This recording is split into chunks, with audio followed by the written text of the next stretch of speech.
God is calling us to a higher purpose, a greater mission, a significant life. How will we respond? Will we wait? Will we hesitate? Will we step up to the challenge? The time is now. We must act. We must connect with God and be ready to make disciples. The harvest is plentiful, but the workers are few. Ask the Lord of the harvest, therefore, to send out workers into his harvest field. The next person is us. We have the power to make a difference. We have the ability to impact someone's life. Will we answer the call? Will we be the one who make a change?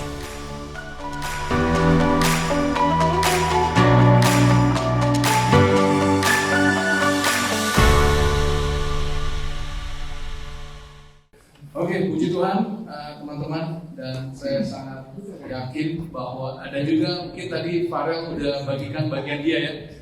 Jadi kita mau ada testimoni dari teman-teman yang ikutan kelaskan, dan Farel bersedia isi yang pertama, dan nanti minggu depan ada lagi selama masalah 4-5 minggu ke depan nanti akan ada testimoni tentang kelaskan, dan saya anjurkan kalau next bench open teman-teman silakan ikut. Oke. Nah, hari ini masih dalam seri next person, tapi karena hari ini hari spesial Mother's Day, saya mau bicara tentang hal yang lain ya. Dan sebelumnya saya mau ucapkan Happy Mother's Day buat para ibu-ibu yang gorgeous. Ibu gorgeous ya hari ini ya. Apalagi habis makan enak hari ini ya. Makin nggak tahu semuanya nyampe ketiduran ya. Terima kasih juga Evelyn yang udah organize hari ini ada lunch spesial ya buat para ibu-ibu. Oke, nah hari ini Mother's Day, jadi saya mau bicara tentang related dan tentang mothers ya. Dan hari ini nggak panjang-panjang, saya yakin kayaknya sekitar 20-30 menit teman-teman. Jadi stick around, fokus sebentar, karena ini nggak lama-lama. Saya mau bicara tentang ibu yang percaya Tuhan. Ibu yang percaya Tuhan, mothers yang believes in God. Oke, nah nggak berarti dibanding cuma ke mothers ya. Karena saya yakin juga ibu-ibu yang masih single di sini juga, waktu masih muda di sini juga, walaupun pria-pria yang masih mencari pasangan gitu ya, celikan mata gitu ya, makanya perlu dengan pasangan yang seiman, nah sehingga kita bisa membantu dalam hati kita dalam cerita ini nanti sebentar lagi kita akan lihat.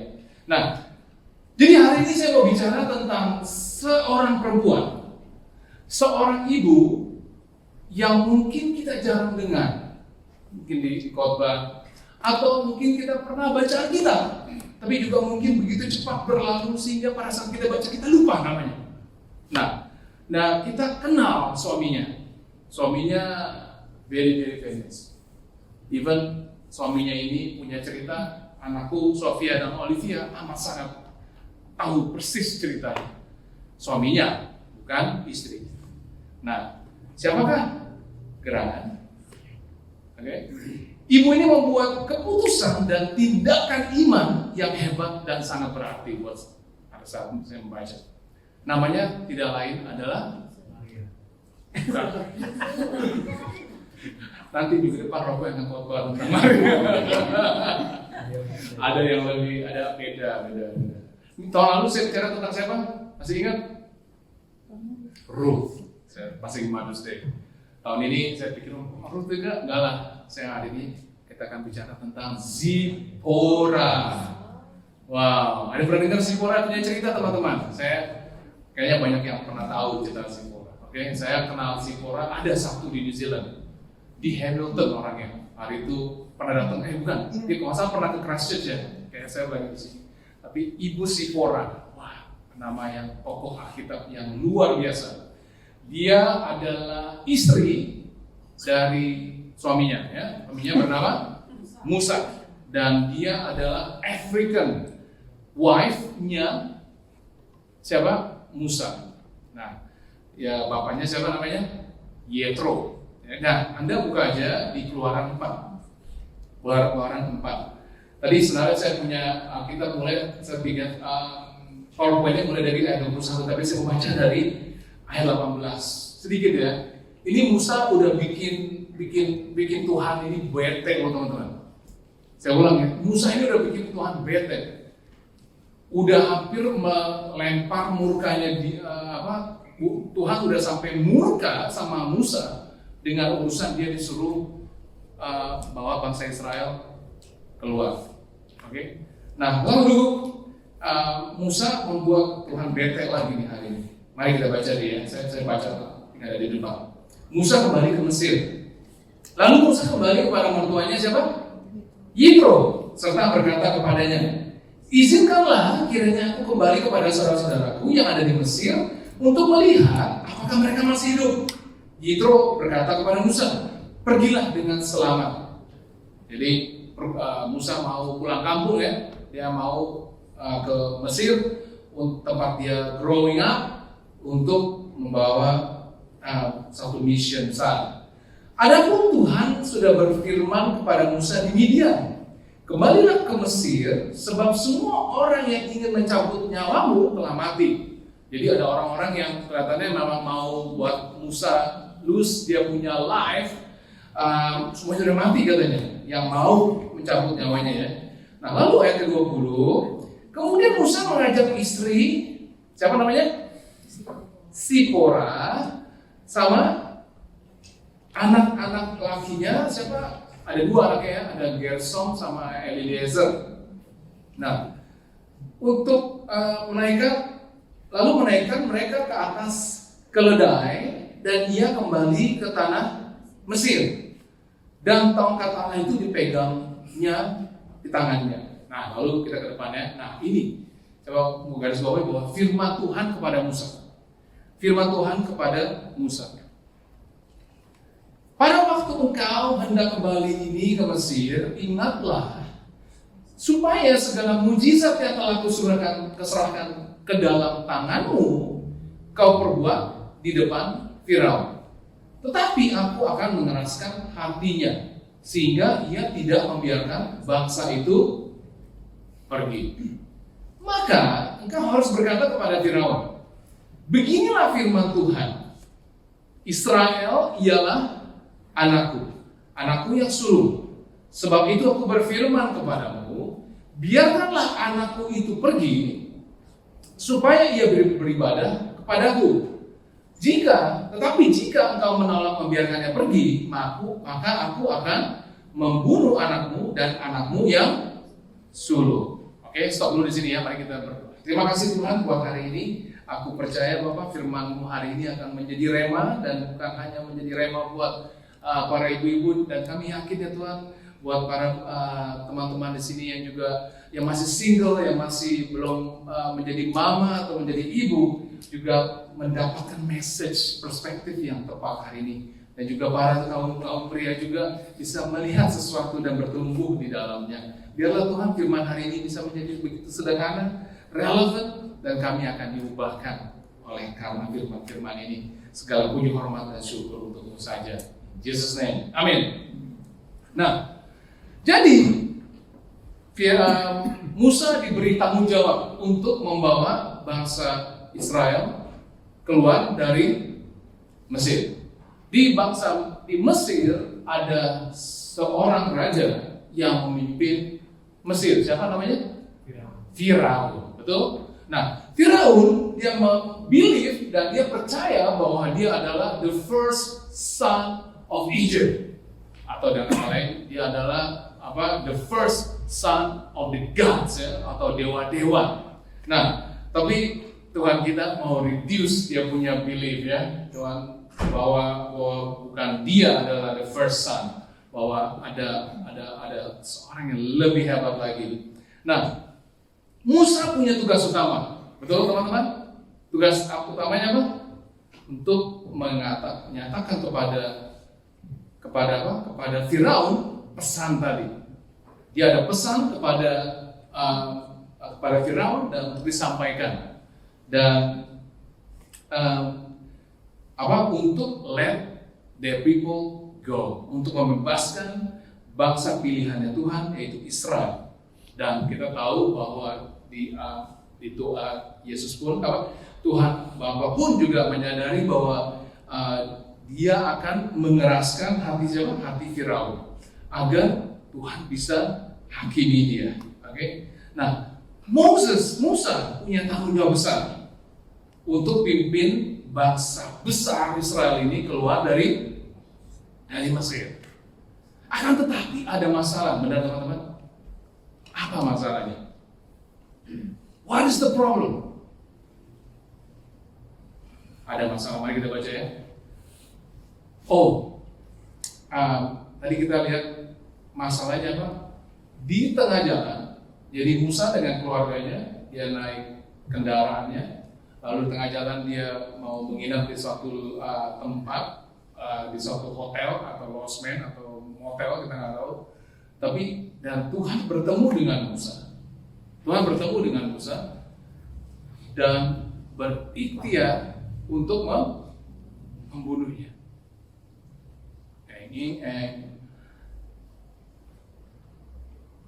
Nangkep gak teman-teman?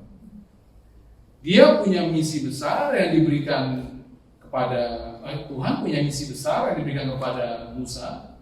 Akan tetapi di ayat selanjutnya dikatakan apa? Tuhan bertemu dengan Musa dan justru berikhtiar untuk membunuhnya. Dia ada masalah, betul? Kenapa? Kenapa Tuhan mau membunuh dia? Udah tahu ceritanya?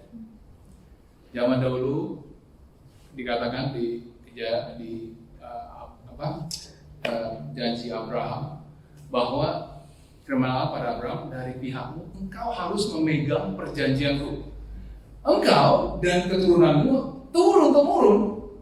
Jadi bukan hanya Abraham doang, dari selanjutnya itu sampai seterusnya sampai yang memegang hukum Taurat, bahwa harus ada orang, setiap anak laki-laki harus disunat, ya. Setiap laki-laki di antara kamu harus disunat, dan itu menjadi perjanjian antara Tuhan dan kita. Oke, dan itu harus dilakukan. Tapi rupanya yang terjadi adalah Musa menolak atau lalai atau tidak taat dalam melakukan perjanjian tersebut. Nah, ini disadari oleh istrinya, betul? Ini disadari oleh istrinya Sipora, dan jelas bahwa Musa terancam untuk mati. Oke, menarik kan teman-teman? Musa diutus untuk talking about the firstborn. Musa diutus Tuhan untuk bicara tentang masa depan bangsa Israel. Akan tetapi sementara dia tidak beresin urusan yang sangat penting di dalam keluarganya. Musa mungkin harus bicara, dikatakan Tuhan harus bicara seperti ini, harus bicara seperti itu pada Firaun di luar sana nanti di Egypt. Akan tetapi sementara dia mengabaikan yang sangat penting di dalam keluarganya sendiri. Nangkap teman-teman? Lalu apa yang terjadi teman-teman? Bapak Ibu sekalian, enggak teman-teman ya, Bapak Ibu katanya. Oke. Apa yang terjadi? Lalu muncullah satu karakter yang bernama siapa? Sipora. Lalu muncul satu tokoh di Alkitab yang bernama Sipora. Sipora nggak banyak keluar, kayak cuma keluar tiga location di Alkitab, dan ini yang kedua. Sipora, istri Musa, perhatikan teman. Lalu Sipora mengambil pisau batu, dipotong kulit katan anaknya, kemudian disentuhnya dengan kulit itu kaki Musa sambil berkata apa? Sesungguhnya engkau pengantin darah bagiku.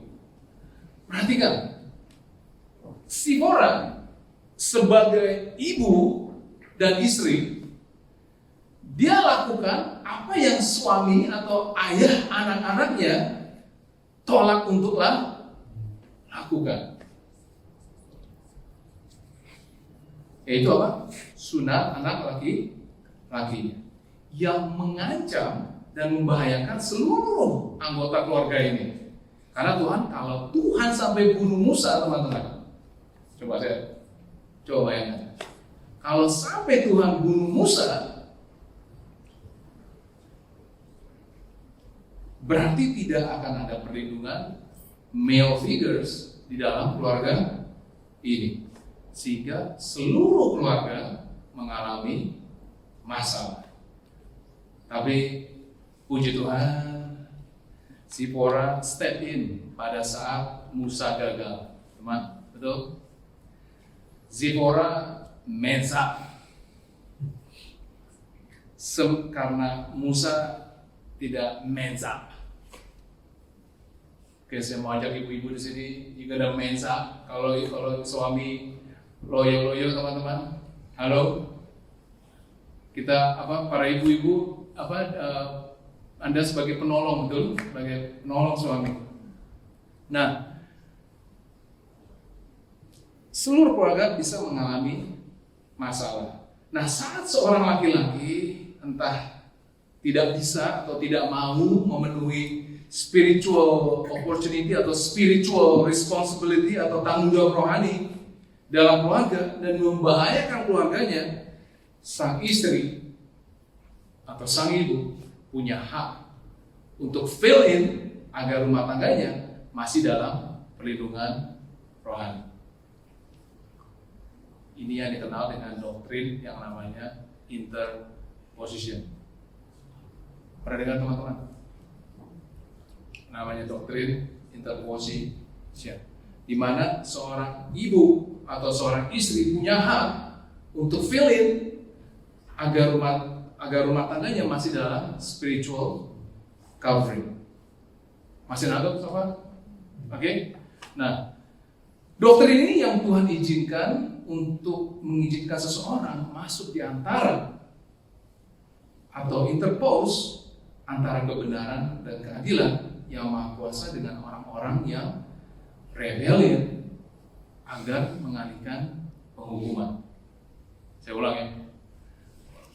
Doktrin interposition ini adalah doktrin yang Tuhan izinkan yang untuk mengisi atau masuk di antara gap yang antara kebenaran dan keadilan yang Maha Kuasa dengan orang-orang yang rebellious.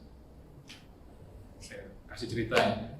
Moses dia interpose kepada bangsa Israel. Betul?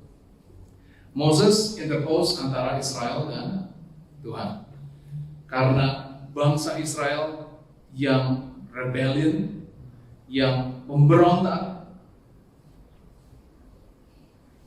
dengan Tuhan yang holy, Tuhan yang powerful, Tuhan yang tidak berbuat salah.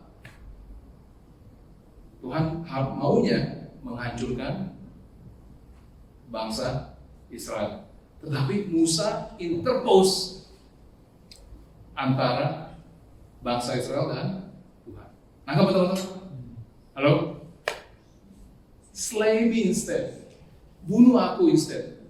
Musa katakan. Karena kalau kau bunuh mereka, kalau kau Tuhan bunuh mereka, maka musuh akan katakan, kita mengatakan apa? Musuh akan katakan bahwa engkau berhasil mengeluarkan mereka dari Mesir. Engkau berhasil split the Red Sea and make the bangsa Israel cross the Red Sea, betul? Akan tetapi kalau mereka tidak berhasil masuk ke tanah perjanjian, itu akan membuat engkau looks bad. Dan saat Tuhan dengar Musa punya interposition dirinya antara Tuhan dan bangsa Israel ini, Tuhan change his mind. Benar teman-teman? Saat Yesus mati di kayu salib, dia adalah the greatest interposition. Betul teman-teman? Saat Yesus peristiwa di kayu salib, dia melakukan the greatest interposition, sehingga murka Tuhan dialihkan. Betul? Karena Yesus interpose dirinya antara hukuman dosa manusia dengan dirinya yang kudus. Oke? Lalu yang terakhir. Lalu di ayat selanjutnya dikatakan apa? Setelah kejadian ini, setelah Zipora mengambil pisau batu, dipotongnya kulit katanya atau ceplas gitu, nggak tahu bunyinya gimana ya. Kemudian disentuhnya dengan kulit itu kaki Musa sambil berkata, sesungguhnya engkau mengantin darah bagiku. Lalu apa yang terjadi teman-teman? Halo? Ada yang takut nih kayaknya. Sampai kaget. Apakah Tuhan tetap meneruskan dia punya murka teman-teman? Tidak. Betul? Apa yang Zipora lakukan di dalam keluarga ini menyelamatkan keluarga ini seluruhnya dari murkanya. Lalu Tuhan apa? Membiarkan Musa. Wow, luar biasa aja teman-teman. Saya mau ingatkan loh, Tuhan bisa berubah pikiran bukan karena Musa yang lakukan yang benar, tetapi apa? Zipora lakukan hal yang benar. Betul? Ada saya mau my closing statement. Saya mau ingatkan loh bahwa para ibu-ibu di sini, Anda mean something. You are someone. Anda bukan cuma aksesori buat suamimu. Halo? Anda bukan hanya tukang masak di rumah. Anda bukan hanya tukang bersih-bersih di rumah, oke? Anda bukan insignificant. Kita bisa melihat apa yang terjadi di cerita ini. Bayangkan kalau seandainya Zipora tidak step in dan melakukan covering kepada keluarga ini. Sesungguhnya suami-suami mungkin gak bisa survive dengan damai kalau tanpa doamu, tanpa interpositionmu yang menolak murka Tuhan yang take over dalam keluargamu. Mungkin ibu-ibu yang mengatakan, as for me and my house, I serve the Lord. Oke? Nah, walaupun kadang-kadang seorang bapak mungkin tidak lakukan tanggung jawabnya. Nah, dulu saya pas di awal saya bukan tobat gitu ya. Awal saya bertobat, yang ikut, yang sungguh-sungguh itu siapa? Sebenarnya istriku, Olin sebenarnya. Dia yang lapar, yang pengen belajar further, sampai akhirnya dia ikut satu kelas Bible study, something similar kayak kelas camp juga. Lalu the response is positive, lalu dia promosi itu tentang Bible study ini, dan akhirnya aku yang ikut di dalam Bible study itu. Dan pendek cerita, dari Bible study itu kita berdua ujung-ujungnya akhirnya surrender our faith to Jesus, dan after that we got baptized together. Nah, dan banyak hal the journey yang dilakukan sebenarnya oleh istri saya. Dari prayer dia, karena laki-laki dan perempuan itu berbeda ya teman-teman. Halo? Kalau women from Venus ya. Kalau men dari mana ya? Jauhan kayaknya. Kita adalah dua pribadi yang berbeda ya teman-teman. Karena kita berpikir logika terus, betul? Kita berpikir logika after logika. Nah, jadi my closing statement adalah you are somebody. Woman di sini, you are somebody. Mari kita pikirkan peran Zipporah dalam cerita ini bukan isapan jempol atau fiction atau perumpamaan loh teman-teman. Ini the true story. Anda bisa bayangkan apa yang terjadi kalau seandainya Musa tidak ada dalam the picture of this family atau mengalami keberatan dan atau mengalami hukuman dari Tuhan. Oke, mari kita tutup dalam doa. Gimana? Anda dapat sesuatu yang baru? Dapat? Mau cari perempuan seperti siapa? Zipporah. Oke, mari kita tutup dalam doa. Terima kasih Bapak, terima kasih Yesus. Kami bersyukur untuk Mother's Day hari ini. Dan aku percaya Bapak, hari ini para ibu-ibu menyadari betapa spesial diri mereka, betapa important, betapa penting peran mereka dalam keluarga ini sebagai penolong untuk suaminya. Dan aku percaya Bapak, para ibu-ibu di sini juga tetap on fire, tetap sungguh-sungguh bersama dalam satu keluarga, mendidik anak-anaknya untuk teaching the relationship atau encouraging relationship with Christ. Karena satu hari, one day we gonna go, kita akan pergi, dan kita berdoa untuk the next generation juga tetap still melengketkan diri mereka kepada Kristus. Terima kasih Bapak. Aku berdoa juga untuk kesehatan ibu-ibu di sini, para istri,